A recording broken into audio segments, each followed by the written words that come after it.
Hello दोस्तों, आप देख रहे हैं MKSM स्टडी। आज के इस वीडियो में हम वर्गमूल निकालना और घनमूल निकालना सीखेंगे। तो देखिएगा, पहले हम वर्गमूल निकालेंगे और इसके बाद घनमूल निकालेंगे। तो घनमूल और वर्गमूल निकालने के लिए सबसे पहले क्या किया जाता है कि इसका हम अभाज्य गुणनखंड करेंगे। अभाज्य गुणनखंड हमेशा अभाज्य संख्याओं से किया जाता है। ऐसी संख्याएं जो स्वयं और एक के अलावा किसी और पहाड़े से विभाजित ना हो उसे हम अभाज्य संख्या कहते हैं।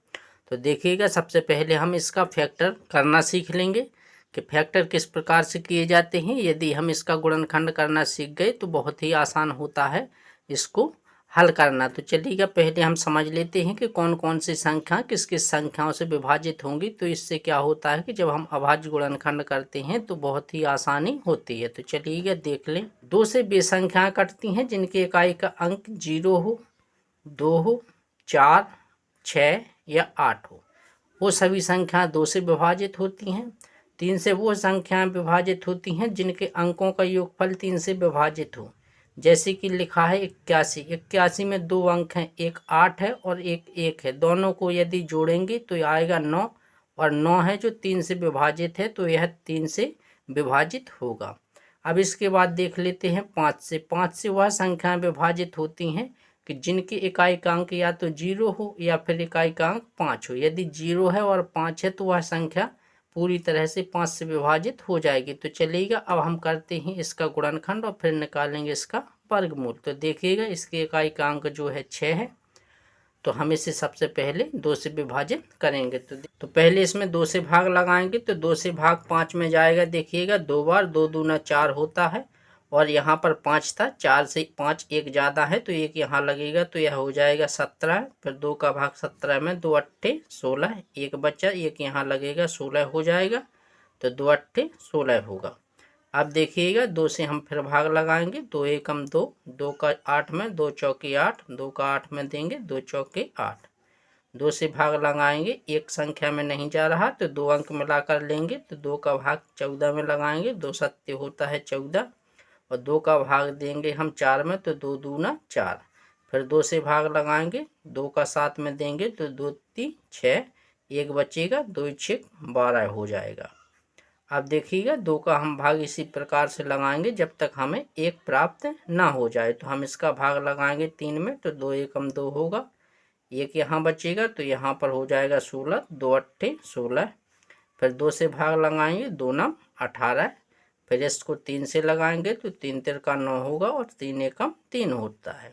अब देखिएगा, इसका वर्गमूल निकालना एकदम आसान होता है। यदि हम अभाज्य गुणनखंड कर लेते हैं तो फिर सेम एक जैसी संख्याओं के 2 के जोड़े बनाएंगे। तो एक जोड़ा यहाँ बनेगा 2 का, और एक जोड़ा यहाँ बनेगा 2 का, और एक जोड़ा ये 2 का बना, ये जोड़ा बना 3 का। तो यहाँ पर लिखेंगे हम वर्गमूल बराबर, वर्गमूल जो निकल के आएगा वह कितना आएगा, जो हमने जोड़े बनाए हैं उससे हम एक एक संख्या लेंगे और उसका आपस में करेंगे गुणा, और जो गुणनफल हमें प्राप्त होगा वह उस दी गई संख्या का वर्गमूल होगा। तो देखिएगा, 2 गुणा 2 गुणा 2 और गुणा 3। हम यहाँ पर लिखेंगे 2 गुणा 2 गुणा 2 और गुणा 3। अब इसका कर देंगे गुणा, तो 3 दूना 6, 6 दूना 12, 12 दूना 24 होगा। तो इसका जो आंसर निकल के आया है वह आया है 24, यानी 576 का जो वर्गमूल है वह आया है 24। तो इस प्रकार से हम गुणनखंड विधि से किसी भी संख्या का वर्गमूल निकाल लेते हैं। अब यदि हमें घनमूल निकालना है गुणनखंड विधि से तो हम कैसे निकालते हैं, तो चलिएगा इसको समझ लेते हैं। तो सबसे पहले हम अभाज्य गुणनखंड करेंगे इसका। देखिएगा, इसका इकाई का अंक जो है 5 है, तो यह पहले 5 से विभाजित होगा। तो इसमें हम 5 से भाग लगाएंगे।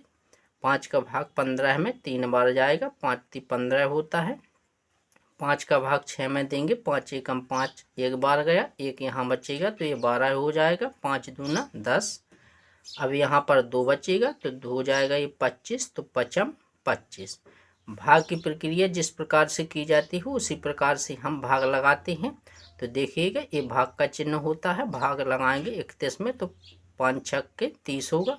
फिर 30 घटाते 31 में से, तो एक बचता है, यहाँ पर लगता जो, फिर हो जाता 12, तो 5 दूना 10, और 5 का भाग लगाएंगे, अब 2 बचा यहाँ 25 में, तो 5 25।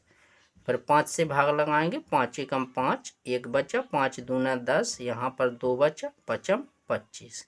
जब तक इकाई का अंक 5 रहेगा तब तक यह 5 से विभाजित होता रहेगा। तो 5 से लगाएंगे, 5 दूना 10, 2 बचा, पचम 25। फिर 5 से भाग लगाएंगे, पचम 25। अब फिर 5 से भाग लगा देंगे इसमें, तो 5 एकम 5 आ जाएगा। ठीक है, हमें घनमूल निकालना है। तो घनमूल निकालने के लिए सबसे पहले हम अभाज्य गुणनखंड करने के बाद सेम एक जैसी संख्याओं की 3-3 के जोड़े बनाते हैं। तो यहाँ एक जैसी संख्याएं जो है 5 हैं, तो इसको हम 3 का एक जोड़ा लेंगे। और यहाँ 5 एक जैसे, तो इसका हम 3 संख्याओं का एक जोड़ा लेंगे।